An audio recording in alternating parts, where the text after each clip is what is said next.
Welcome to One Step at a Time, a workshop on how you can use task analysis to help teach your child a variety of new skills. As a parent, you are your child's most important teacher. You teach new skills that will move your child forward in his development and independence. You might show him how to put on a jacket or support him as he learns to wash his hands. Learning these skills will help your child to feel more comfortable and confident. Some children quickly learn skills by watching and imitating the people around them. Others need the new skill to be broken down into smaller steps. These children may need to be given more time and help to learn each individual or smaller step. When you break down complex skills into smaller, easier to learn parts, it is called task analysis. Using this approach will help both you and your child be successful, and that's what learning is all about. For more information on other behavior techniques needed for effective teaching, check out the Behavior series.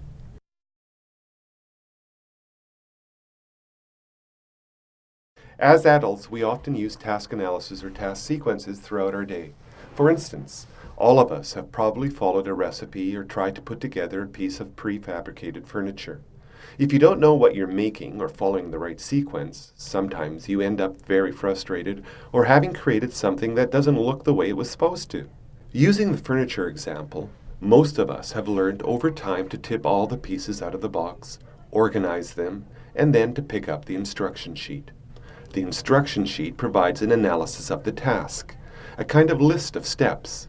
Sometimes there are lots of steps and sometimes just a few, depending on the piece of furniture you want to build and level of difficulty involved.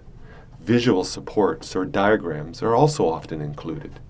These are prompts or supports to help you learn more complex steps. Eventually, after you've built a number of pieces of this type of furniture, you learn the task sequence and will not need to rely as much on the instruction sheet or diagrams.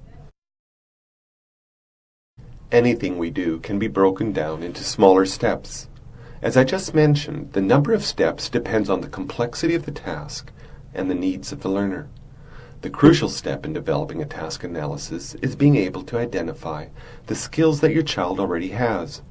Breaking down a skill into simple steps depends on your child's abilities. If the skills are too simple, you may be promoting dependence, and if the skills are too difficult, your child may become frustrated. Beginning with skills that are motivating or of use to the child is an excellent place to start. Don't begin with skills that are of use to you and are of no interest to your child. Once the child has experienced a number of successes with the process, introduce more difficult tasks. So how do I create a task analysis? First, pick a task or skill that you want to teach. Then ask yourself, does he need to learn this skill? Does he need to perform the skill in this way? Can I accommodate a simpler and more direct approach? Do the task yourself or observe someone else who can do this skill well. Write down these steps. This is important because you will use it to later help keep track of your child's progress as you teach him each step. We'll be talking about this a bit later in the workshop. Then have someone else or yourself follow the instructions or steps. Did it work? Here's an example of a form you can use to write down the steps in the task sequence. The basic look of the form remains the same for all tasks, with the steps listed on the left, but the data collection can be changed to meet your needs. You'll find more sample forms in the Connectability library. Let's look at another example. At breakfast time, Simothy doesn't like to wait for her mom to feed her baby sister and then spoon feed her. She often cries and throws objects that are nearby, like her bowl. Her mom decides that it would be helpful to teach her to use a spoon to feed herself.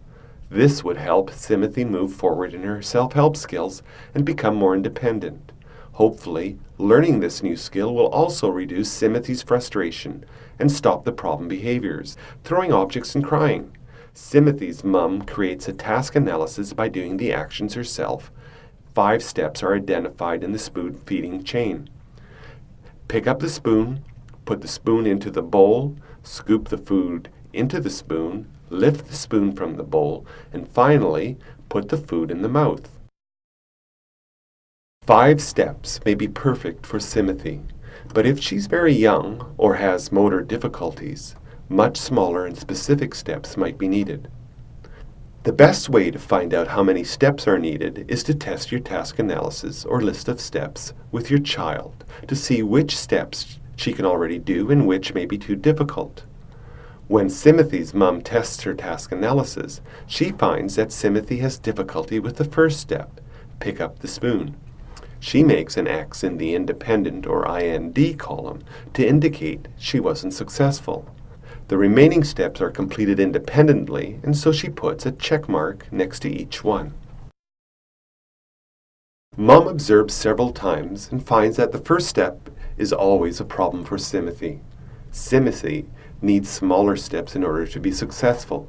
The first step of picking up the spoon might be expanded to include reach for the spoon, grasp the spoon, pick up the spoon. You'll notice there are now 7 steps to the task. Collecting data is a key component of skill building. It helps you track your child's progress, helps you determine when to fade your assistance, and identifies areas that may need extra teaching. You don't need to worry about teaching the steps your child already knows, but you'll want to focus on the steps that are really challenging.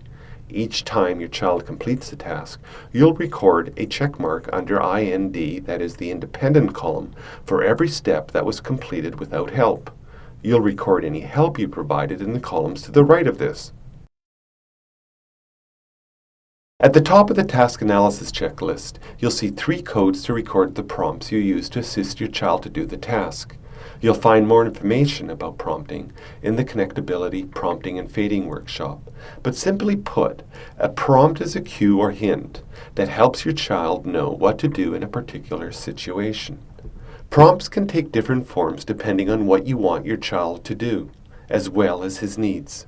Remember, any prompt you introduce will, if it doesn't occur in the typical environment, need to be removed. The first, V for verbal, means you label the step for your child. For example, you said, pick up spoon. GV, gesture and verbal, means not only did you label the step, but you also provided a gesture such as pointing or tapping to help your child complete the step. PV, physical and verbal, means not only did you label the step, but you also physically assisted your child to complete the step. So now Simothy's mom is ready to help her learn the first 3 steps. She'll do this by providing support through prompting. The first couple of times she provides physical assistance to prompt Simothy to reach for the spoon and grasp it, but she finds saying pick up spoon is enough to help Simothy complete step 3. Gradually, she will reduce the amount of physical and verbal prompting for these first 2 steps. Move towards using a gesture, and before long, Simothy will be independent with steps 1 through 7. It's important to remember to provide lots of reinforcement for increasing progress towards independence. The breaking down of complex skills into smaller, more teachable parts using task analysis is a great way to help you teach your child many valuable skills. We've included some examples of common tasks we've analyzed, and you'll find them in the Connectability Library. Check them out. And remember, success is built one step at a time.